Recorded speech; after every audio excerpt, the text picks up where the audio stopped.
Hi everyone! I already introduced myself in a previous video, but I realized I forgot to introduce you to someone else, the green monster. No, not that green monster. This one.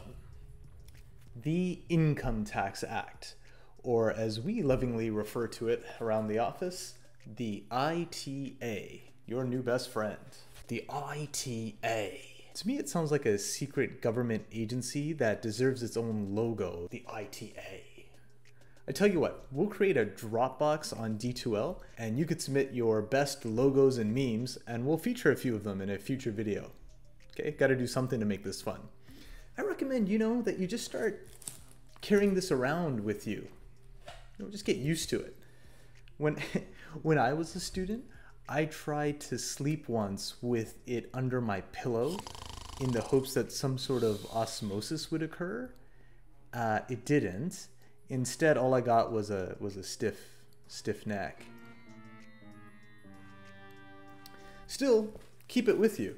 I need you to get to the point where you are not intimidated to use this thing. Okay, get used to the weight. Get used to how the pages feel. Okay, these pages are surprisingly thin and they're harder to rip than you think. And ow!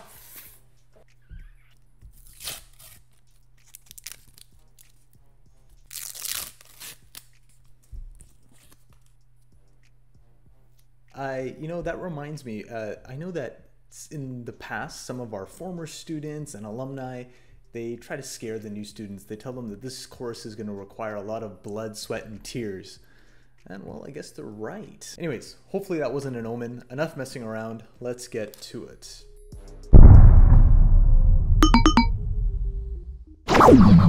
The Income Tax Act constitutes the major source of legislation with respect to federal income tax in Canada. While we tend to refer to that green monster as the Income Tax Act, it actually contains the Income Tax Act, some draft legislation, the income tax application rules, some conventions, some treaties, and the income tax regulations. In our course, we are most concerned with the Income Tax Act and the income tax regulations. You can think of the sections in the Income Tax Act as being the underlying basis for any final decision with respect to how much tax an individual, corporation, or a trust would have to pay. The regulations, on the other hand, fill in some of the details, things like rates, percentages, or calculations. Whenever a section in the Income Tax Act refers to something being prescribed, it means more details will be found in the income tax regulations. Now, where do we find all of these things in the green monster, in the ITA? Let's take a look. So I've got the book here, and here's the spine.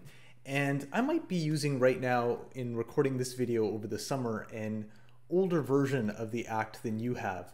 But that's okay. Just follow the process and I won't refer to any page numbers. So turn the book opposite the spine so you can see the side and the edges of the pages. And look at these dark black or dark gray demarcations depending on when your book was printed. If you turn to the first page of that very first demarcation, what do you find? Just do it. Just turn the page. You should be looking at something called the Detailed Table of Sections. And this is not a table of contents because you'll notice there are no page numbers.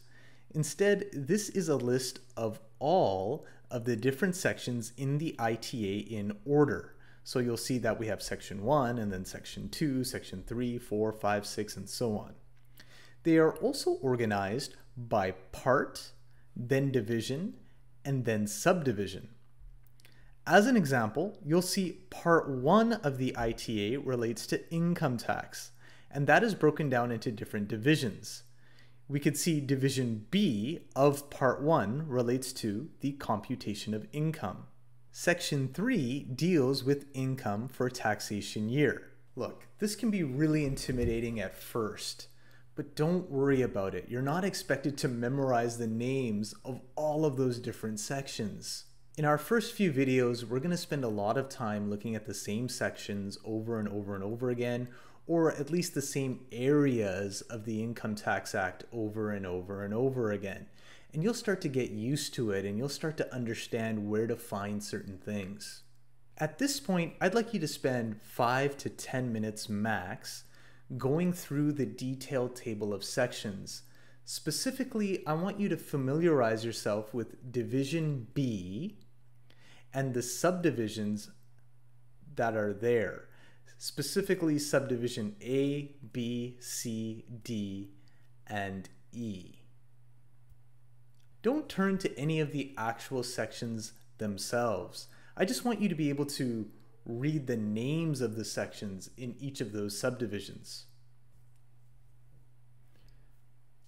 Okay, the idea is just for you to get a sense of what is found where. What is Division B, Subdivision A?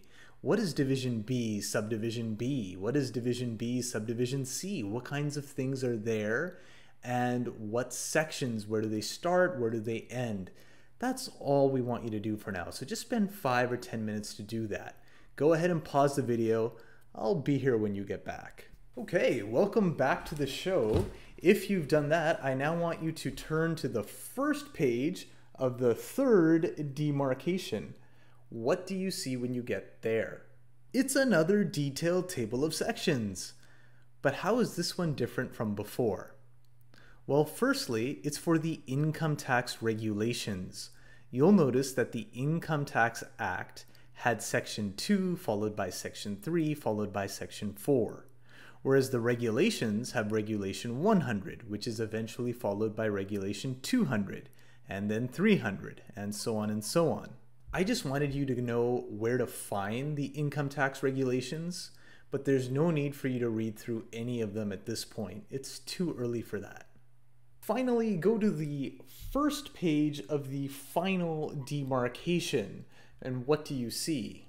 You should be looking at something called the index, and again, no page numbers. The index can be useful at times when you need to look something up, but you've got to be careful. Some words and terms are used in multiple parts of the Income Tax Act, and they have different meanings depending on where you find them. So it's really important that we begin by familiarizing ourselves and developing a sense of context, or in other words, we need to develop an appreciation for how the Income Tax Act is organized. You might think, hey, why don't I just use an electronic version to find something? Boomer. Okay, boomer, that's a thing, right? That you young people say? I don't know. Typing a word into a search field could yield numerous results. And if you don't have a good sense of how the Income Tax Act, how the legislation is organized, you can find yourself being more lost than when you started. So we'll look at how the ITA is organized in a future video. For now, let's summarize what we've done already. You know that the green monster is called the Income Tax Act. I mean, it says so right on the front.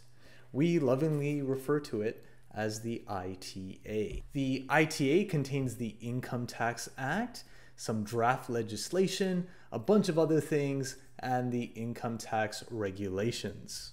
You can quickly find the detailed table of sections for either the Income Tax Act or for the regulations by using the visual indicators on the side of the book opposite the spine.